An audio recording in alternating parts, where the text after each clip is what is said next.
To our press conference, and thank you for taking the time to attend.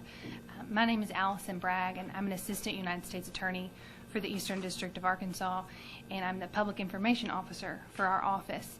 And so I want to welcome you to this event and also to introduce to you the people that you'll be hearing from today. We have with us several law enforcement agencies, and the first person you'll be hearing from is Cody Highland, the United States Attorney for the Eastern District of Arkansas. Also with us today is Justin King. He's the Assistant Special Agent in charge for the Drug Enforcement Administration, DEA, Little Rock Field Office. Also present today is Major Stacy Allen with the West Memphis Police Department. We have two leaders from Memphis ATF, the Bureau of Alcohol, Tobacco, and Firearms, and they are Resident Agent in Charge Marcos Best and Assistant Special Agent in Charge Chris Rogers. Also with us today is Lieutenant Aaron Anderson from the Arkansas National Guard's Counter-Drug Program. If you'll have any questions about spellings or any other information that I can get you, please let me know. At this time, I'll invite our law enforcement to come join me at the front so that we can begin our press conference. If you all can just come to my left up here and join us behind the podium, we will get started with a few remarks from some of our law enforcement.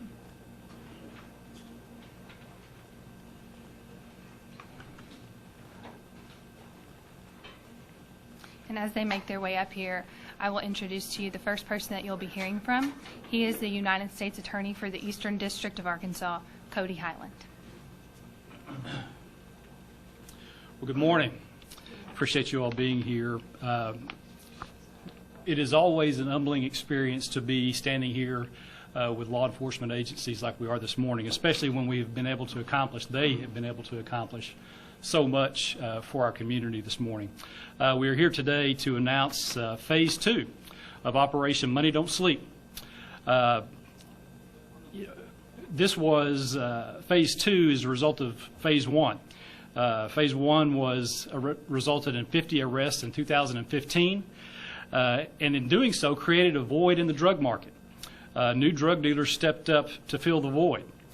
And so as a result of today's operation today, we pushed out a little bit into the community, into Earl and Terrell and Mariana. But today's operation resulted in 36 defendants being charged, fewer than 2015, but more drugs, more money, and more guns. 1.2 kilograms of methamphetamine actual, 14 firearms, and over $15,000 in cash was seized. We had 36 total targets as of the time of this press conference. I think, Justin, we had 27 in custody. 9 were indicted individually, and we had 18 of the defendants who were on probation or parole, and I think that's important to note. In total, we had over 100 law enforcement officers that aided in making the arrest today. And I'll tell you, the best news of the day is that all of those folks are safe, and they're going home to their families. And that is not always the case, and so we are blessed and thankful for that. This administration early on placed an emphasis on partnering with local and state officials. 80% of law enforcement is state and local. And so it is critical as the federal government for us to partner with them to help combat crime, especially as it relates to the illegal drug trade. And I think today's announcement is a perfect example of that. I'm going to let Justin King come up with the DEA and visit with you a little bit about it. But the partnership you see represented by the folks standing behind me, the work of the West Memphis Police Department should be highlighted. They did a fantastic job with this, very professional, people that care about their community and want their community to be more safe. And that's what today is ultimately about. And so at this point, I'm going to ask Justin to come up and share with you a little bit about the operation. Thank you, Cody. Good morning. I think today is a resounding success, not only for West Memphis, but for drug law enforcement across the country. You know that we continue to see a more violent and a more aggressive drug trafficking group across the country. They use guns, violence, and they continue to sell more and more drugs. The cost sometimes even goes down because of the amount that's on the street. And I can tell you, to get to a point like we're at right here today, there are thousands of investigative hours behind that. And I cannot tell you how proud, I cannot, just tell you how proud I am of each and every one of the investigators from DEA, from West Memphis Police Department, and other agencies. I'd like to highlight, in addition to West Memphis Police Department, who, along with DEA, was spearheading this, also ATF, Arkansas State Police, the United States Marshal Service, United States Federal Probation, the Crittenden County Sheriff's Office, Arkansas Department of Community Corrections, ACC, and the Arkansas National Guard Counter-Drug Program, and also the FBI. We're all involved today. Like Mr. Highland said, over 100 police officers were participating in today's roundup, and they were throughout West Memphis and the surrounding areas arresting the targets. Of the people indicted, 23 were indicted in a conspiracy, and then we had individuals indicted in other cases. What I would tell you that is the seizures of drugs and money and guns were significant. Some cases they're more, some cases less. But that's just a small snapshot of what's actually done on a daily basis. That is what we brought into evidence. That just shows you a small amount of what is actually done. This is what the Drug Enforcement Administration considers a domestic cartel initiative investigation, and it's also part of DOJ's Operation Rolling Thunder. And these investigations target organizations who perpetuate violence, who sell drugs, and create unrest in the communities. What you see when these people are out doing this, they are absolutely breaking down the fabric of our communities by selling drugs. They are not worried about anything other than making money and their own personal lifestyle. We couldn't be successful in these investigations without collaborative work, but DEA is so fortunate to partner with such supportive and outstanding agencies, state, local, and federal, who work together to make Arkansas safer. And so I thank every one of them for that. I also want to thank the prosecutors in this investigation who have worked tirelessly to get us to this point. We're not done. There will be another round of another part of the investigation which has already begun, and we will continue because we cannot let off the pressure. But at this point, I'll turn it over to West Memphis Police Department. Thank you.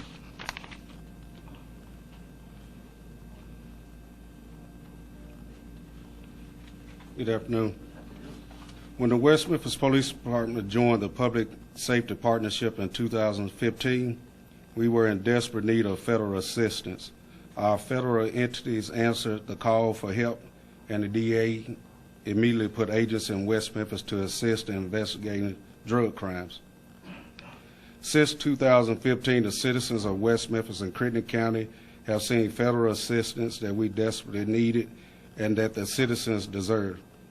The ATF, DEA, FBI, and U.S. Marshal Service have exceeded our expectation in providing assistance to the West Memphis area and Crittenden County. I believe in West Memphis. Cleaning up West Memphis and Crittenden County begins with holding people accountable for their actions. We took that step again today towards taking back our community from the criminals who chose to sell drugs to our loved ones and friends, rather than contribute to the community in a positive manner. The United States Office of the Eastern District, the United States Attorney's Office of the Eastern District of Arkansas effort today is another great example of the difference that can be made in our community when we team up with our federal partners to fight crime in West Memphis and throughout Northeast Arkansas.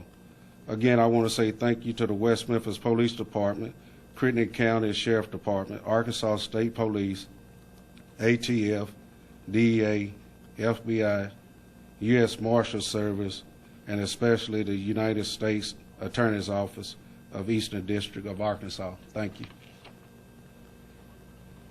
Does anybody have any questions? We'll answer what we can.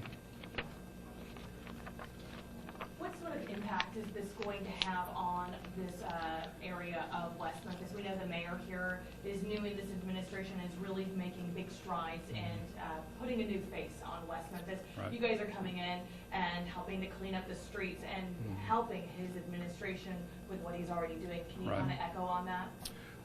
You want to answer that one? I can tell you that the impact is significant. These are federal charges. This is a federal investigation. And what these people are looking at, is it's a little bit more of a different process than the state system. And many of these people, I think that we said 18 of them had previously been in the system.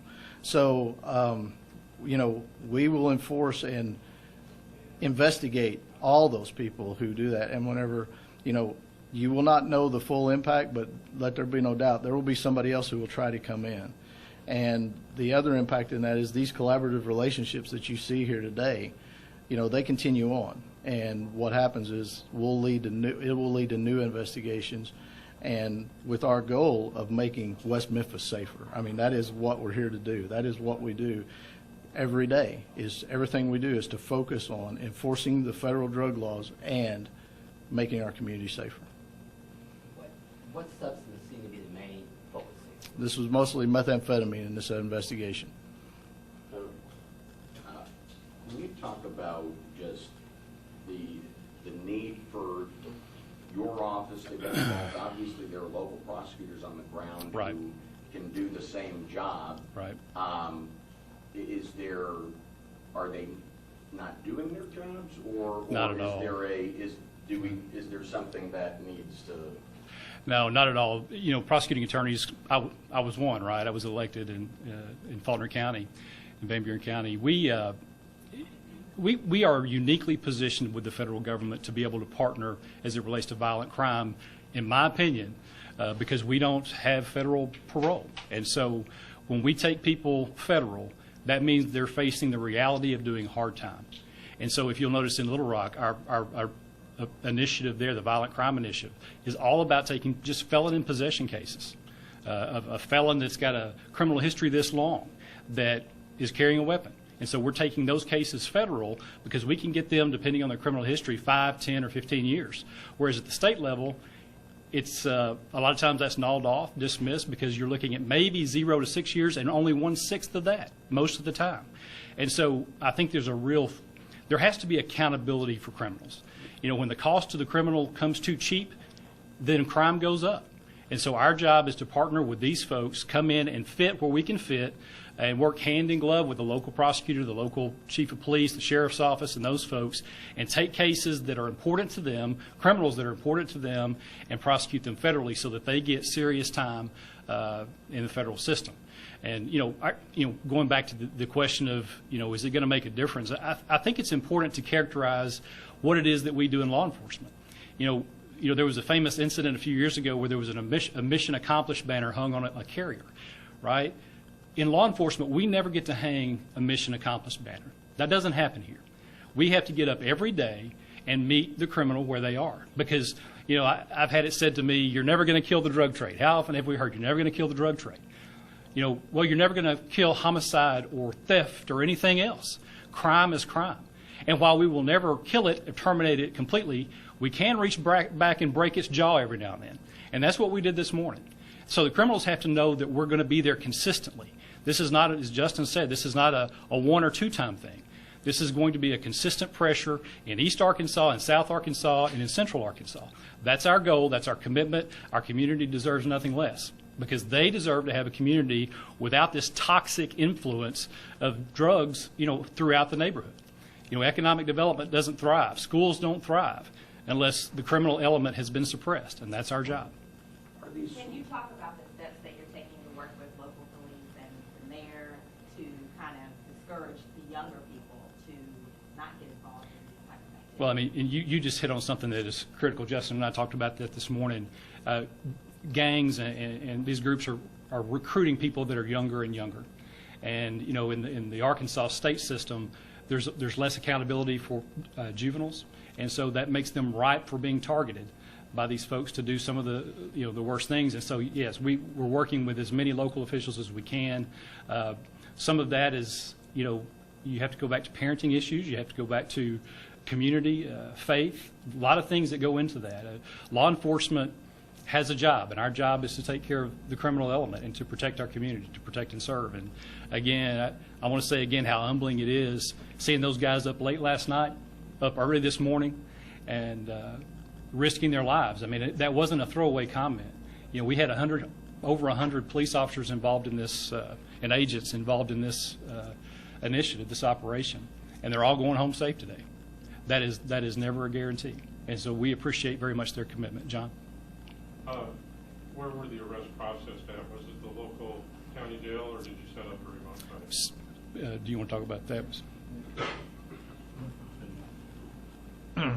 Yeah, this was a remote location here in West Memphis where the processing was done, and those prisoners will be transported today to Central Arkansas, where they'll be housed until they go in front of a federal magistrate judge Friday morning. How difficult is it that you guys do your job and sometimes the judges give these guys a slap on the hand? Some of these guys you probably arrested 2 or 3 times. How difficult is that? Well, I think it's a challenge, but as Cody had said earlier, we don't get to pick and choose the playing field that we're on always, and we have to still enforce those drug laws. And whenever we have somebody who is selling drugs in a community, somebody who we know is causing that unrest and doing those things, then we're going to investigate them. And many times people do get out maybe before we think they should or what time they got, but that's what is what the federal system allows us to do. The federal system allows for a little bit more stringent. People don't get parole, and so some of these people, reality hit them this morning. We saw it. They're sitting in there, and one of the people said, "Oh, we're just going to see a judge here in a little while." And one of the others said, "No, we're going to Little Rock today." And now some of them, the reality of the federal system is it's a humbling experience to a lot of these people who have been habitual criminals. I can guarantee you that. How do you stop the void that is filled with new rounds of drug dealers? As we saw in 2015, you had 50 arrests from that first phase. Now we have 36 more. Thankfully, it's a lower number, but you talk about another investigation and possibly a phase 3 of this.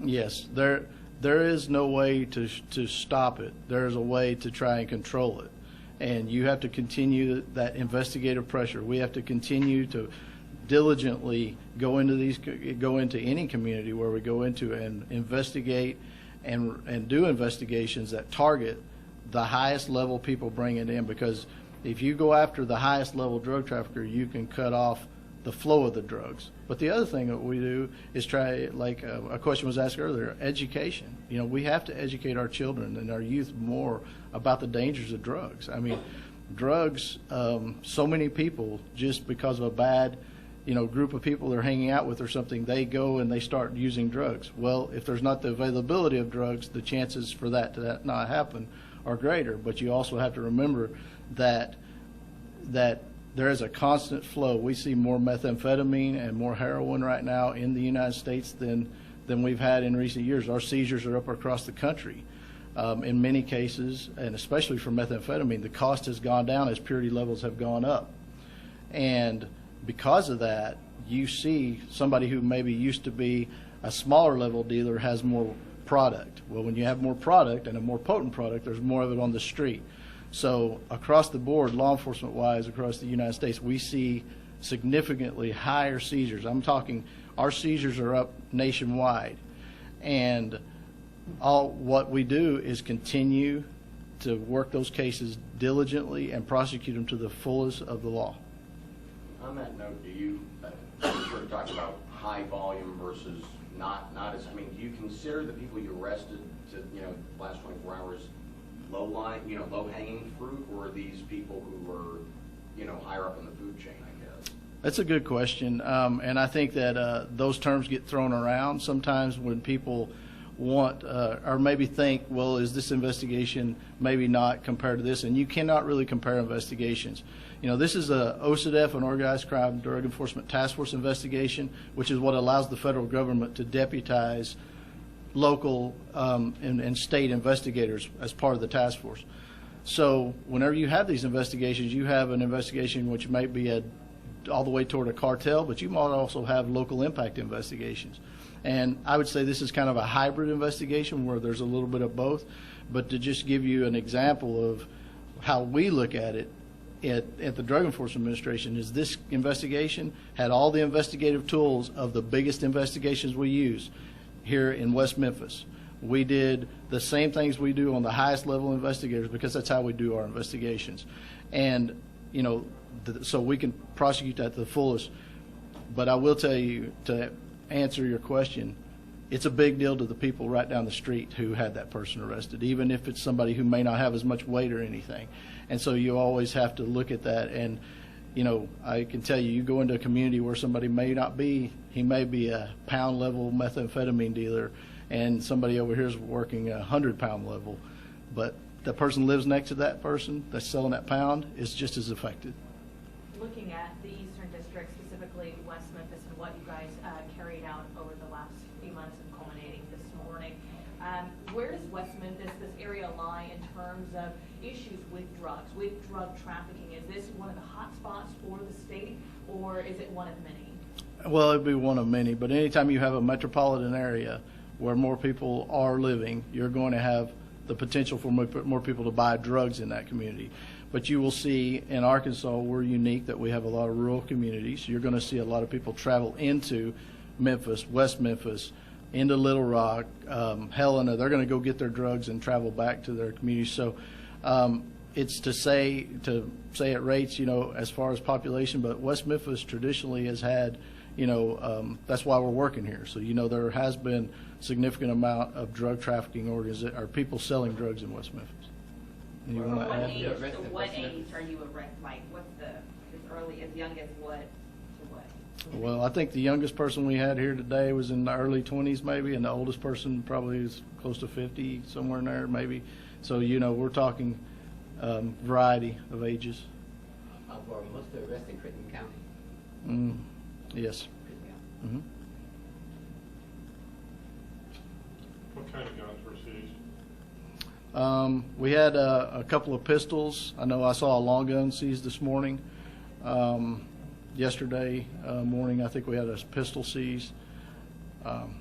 There's just a variety. But usually today's climate, we see a lot of pistols. And we see a lot of assault rifles, but I'm not sure we had assault rifles in this. I'd have to look back. I don't think we had any assault rifles. And did you begin making those arrests late last night? There was one arrest made yesterday, and then we were going after 26 additional people today.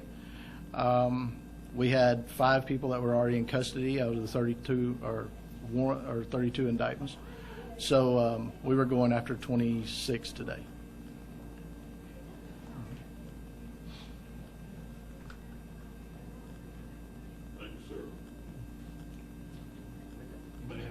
Questions?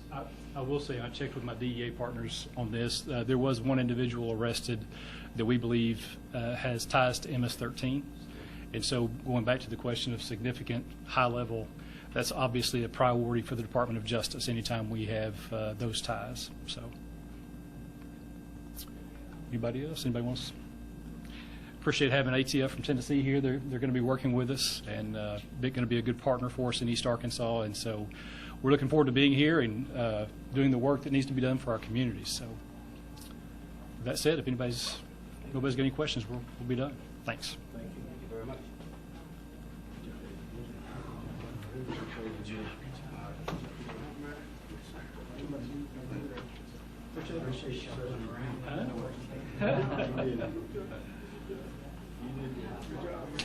Next time.